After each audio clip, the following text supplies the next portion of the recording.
Hello friends, good evening. तो जैसे आप सबको पता है कि बिहार में इलेक्शन है, तो मैं आज बिहार के इलेक्शन पे बात करना चाहूँगा और स्पेसिफिकली जो यहाँ के सीएम हैं मिस्टर नीतीश कुमार, उन पे बात करना चाहूँगा।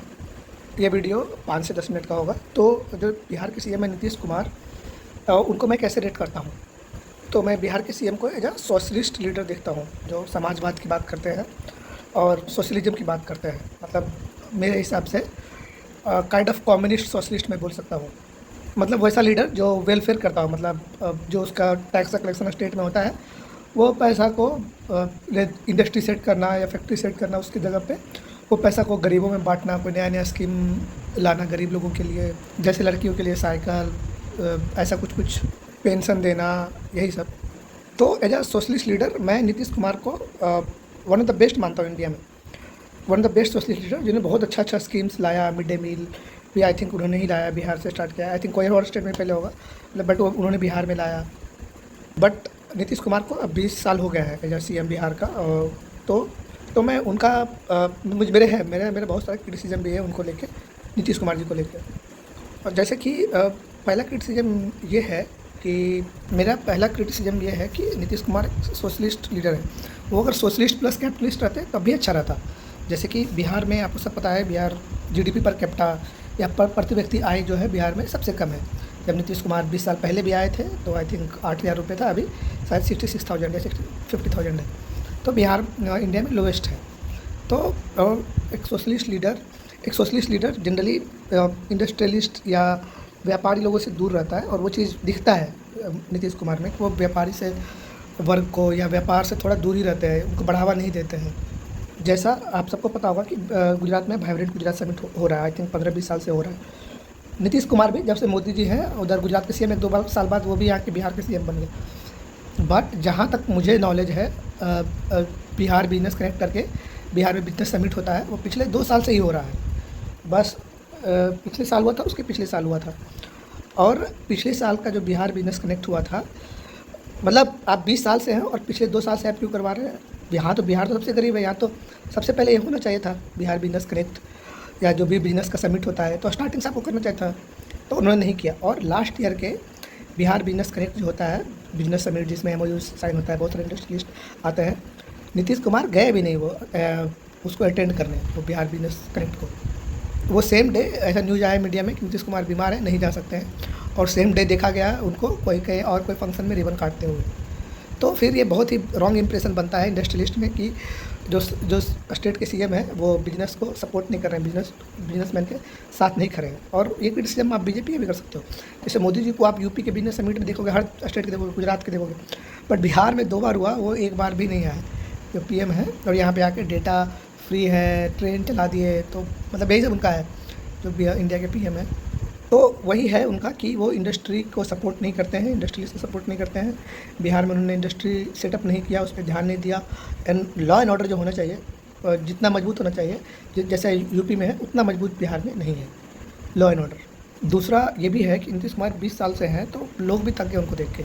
और मीडिया में ऐसा रिपोर्ट आ रहा है, बहुत टाइम से आ रहा है, पिछले 1 साल से। तो उसके बेसिस पे मैं बोल रहा हूँ कि वो ऐसा रिपोर्ट किया जा रहा है कि वो बहुत ही पुअर हेल्थ में है, उनका जो स्वास्थ्य अच्छा नहीं है। तो उनको वोट देना, उनको पावर में लाना, से मुझे समझ में नहीं आता है क्या हासिल होगा। जब जो सीएम बनेगा जीतने के बाद, वो कुछ काम ही नहीं कर सकता है, पीछे से ब्यूरोक्रेट्स या 3-4 नेता हैं वो मिल के चला रहे हैं, तो वो सही तो नहीं है।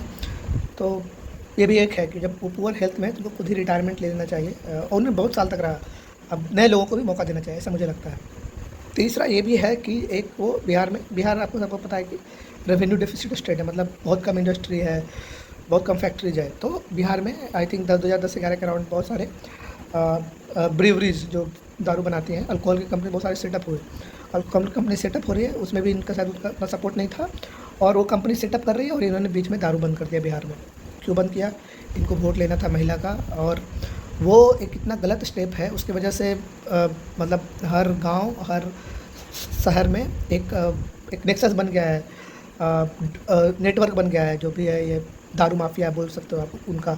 और उसकी वजह से बहुत सारा सूखा नशा, स्मैक, पता नहीं क्या क्या लोग लेते हैं, और उसकी वजह से बहुत सारा अपराध बढ़ गया है। पुलिस, जो पुलिसिंग का काम होना चाहिए, उसके जगह पे वो दारू पकड़ने में लगा हुआ है, कौन पी रहा है नहीं पी रहा है, और बिहार में पैसा का कमी है। तो बिहार का आई थिंक 20,000 करोड़ ईयरली नुकसान है शराब बंद करने से, और उतना रेवेन्यू आसपास के एस्टिमेट आ रहा है। सपोज़ जो लीगली पीता है बिहार में, तो वो क्या करता है, आसपास के स्टेट में जाता है। जैसे कोई झारखंड बॉर्डर के पास है तो झारखंड में जाएगा, या ऐसा उसको शादी करना है। जैसे मेरे एक दो कोई फ्रेंड है, उनको शादी करना था, उसमें एंजॉय करना था, तो उन्होंने वहाँ जाकर रिजॉर्ट बुक करके झारखंड में किया।